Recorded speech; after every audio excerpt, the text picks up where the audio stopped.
What up mga solid subscribers, no? Okay guys, no? Ang i-discuss natin ngayon, no? Para lang tayong podcast guys, oh. Nako po, umiikot-ikot pa. Let's go.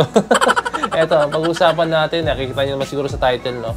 Why do some people don't like P-pop, no? So yun guys, so actually ako guys, dumating din ako sa point na ganyan, no? Nung hindi ko talaga totally na-appreciate yung P-pop. As in guys, way back pa yun before guys, as in. Sobrang tagal na po talaga. No? So, bago ko simulan itong video to, no? Or bago tayo pumunta ron sa pinaka-topic natin, no? Punta muna tayo sa kung ano ba talaga yung P-pop, no? So, eto, hingi tayo ng tulong kay Wikipedia. Let's go. P-pop or Pinoy pop is a popular music genre in the Philippines that originated from the OPM genre in the late 1970s. So, 1970s pa talaga siya guys, no? Sobrang ngayon lang siya naging kilala talaga all over the world, no? So, i-discuss natin yan kung ano siya nakilala sa buong mundo, yung P-pop na genre, no? It's a growing genre that's gaining traction locally and internationally, no? So, talagang na-appreciate na po talaga yung P-pop, no? All over the world, no? Dahil na sa mga tulong ng ating mga heroes, no? Talagang mga heroes talaga, eh. Mga heroes natin ngayon, no? Tatawag ko sila mga heroes dahil sila po talaga yung nag-angat po talaga ng mga yung musikang Pinoy, no? Ngayon talaga as in. Nakilala sila all over the world, no? So, P-pop is inspired by the Korean pop music or K-pop and has benefited from the distinct geographies of K-pop cultural production and consumption. So, doon pa lang guys, may kita nyo na no, sa linya na yun, no? Talagang napakalaking impluensya po talaga kung bakit nag-boom talaga yung P-pop community ngayon dahil po yan sa K-pop and sa napakarami guys. Actually, pati nga yung J-pop, idagdag ko na rin, no?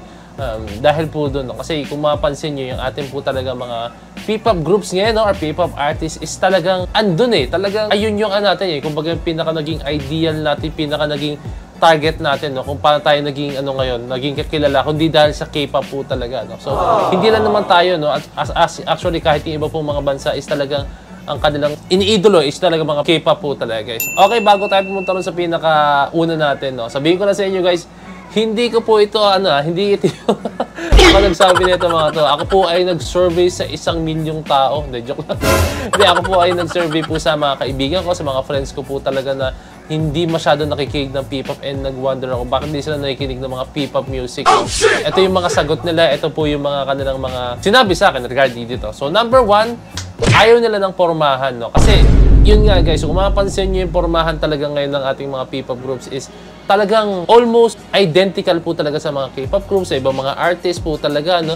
So, hindi mo masisi kasi doon tayo nagsimula eh. So, meron tayong mga kakilala talaga na ang gusto lang nilang pormahan is like yung jeans and t-shirt, yung mga simple lang po talaga, no? Eh, kasi yun po ang mahirap sa atin eh. Kung ano yung nakasanayan natin, yung gusto natin is yun lang po talaga, no? So, hindi ko hina-hate syempre yung mga kilala ko na yun. Hindi ko rin hina-hate yung mga taong ma-idol sa mga K-pop artists, kung paano pumorma po ang ibang mga artists, no? Pero syempre, ang sa akin lang is kailangan din natin ng pagbabago, no? Kasi kung yun at yun lang din, di ba? Parang walang mangyayari, no? So, it's a risk po talaga kung gusto mo ng pagbabago, no? So, ayun, ayaw nila ng pormahan, yung choice of color, sobrang matingkad daw. Ayun, no? Marami talagang ano, no? Pero ganun po talaga, wala tayong magagawa, no? Okay, punta na tayo sa number 2, no? Dahil sa makeup or sa mga foundations daw, no? Ayaw daw po nila ng mga ganong klase, no? Sabi sa akin ng mga kilala, ng aking mga kilala po yan, ha? Hindi po ako nagsabi niyan. Ang masasabi ko dyan, guys, no? Oo, sige. Okay din naman, no? Kasi tayo, nasanay tayo na, like sa ating mga lalaki is bare face lang talaga, hindi tayo nag-makeup. Pero usually, sa ngayon talaga is yung mga P-pop groups, mostly P-pop groups po talaga. And kahit hindi lang mga P-pop groups, eh.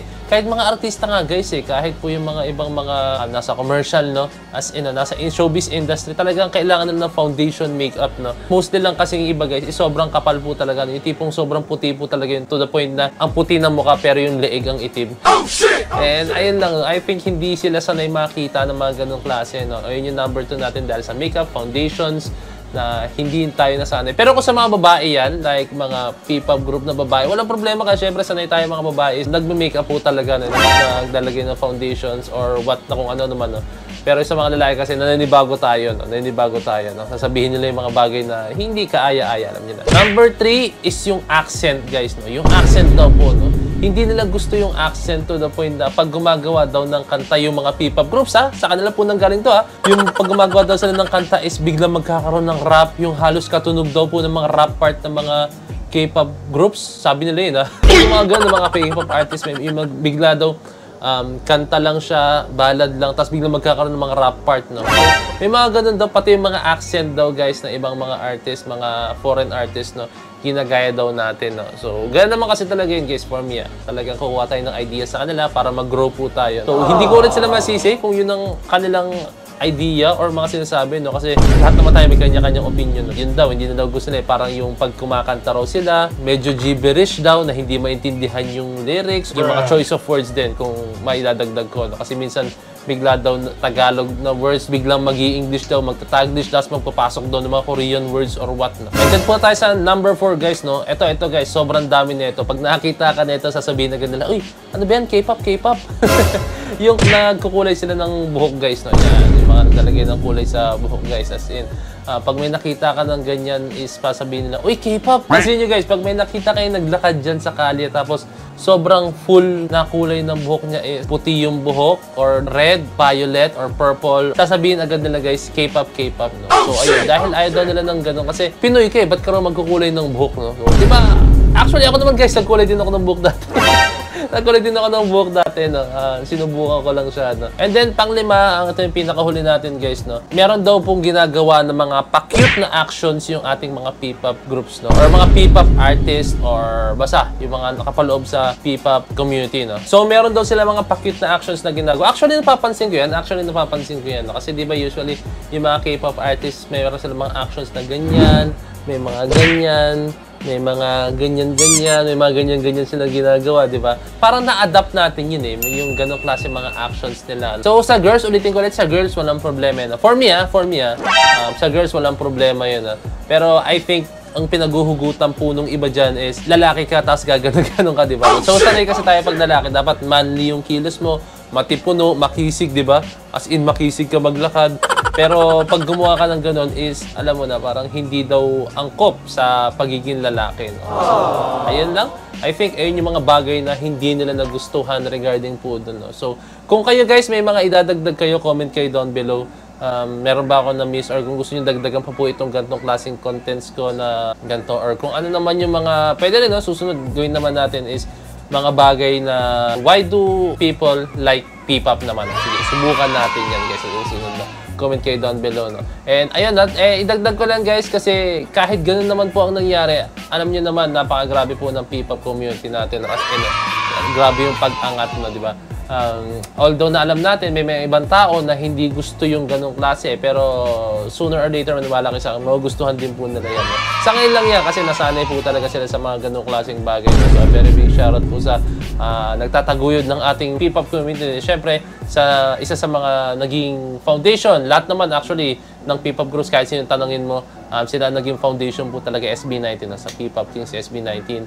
Yan, a very big shout sa SB19. Talagang sila po yung naging standard po talaga ng P-pop community, mga P-pop groups na. And then, syempre, sinusundan niya ng BINI. Napakarami po mga P-pop groups ngayon, no? Shoutout sa BINI, no? Talagang sumusunod and tuwan-tuwa po ang SB19 dahil ang BINI is, alam mo yun, naaabot na po nila yung kanilang mga dapat abutin, no? Hindi ba sila nag-aaway totally. And syempre, shoutout sa Alamat, VGYO, Kaya, Yara, First One, Horizon, G22, Plus, Press Hit Play, Accelerate, YGIG, MNL48, New ID, Fourth Impact. Kung hindi man ako nabanggit, comment down below guys, no? So, sobrang solid ng ating P-pop community dahil buhay na buhay po yan dahil sa kanila, no? And marami po pong mga upcoming P-pop groups dyan, no? Na talagang, alam mo na, talagang magtataguyod ng ating OPM music, no? So, very big shoutout. So, yun lang ulit ko sa inyo. Kung may gusto ko yung i-content ko or i-discuss, comment lang kayo down below, no? So, yun lang. Maraming salamat. So, DC Point signing out. Peace! Bless you!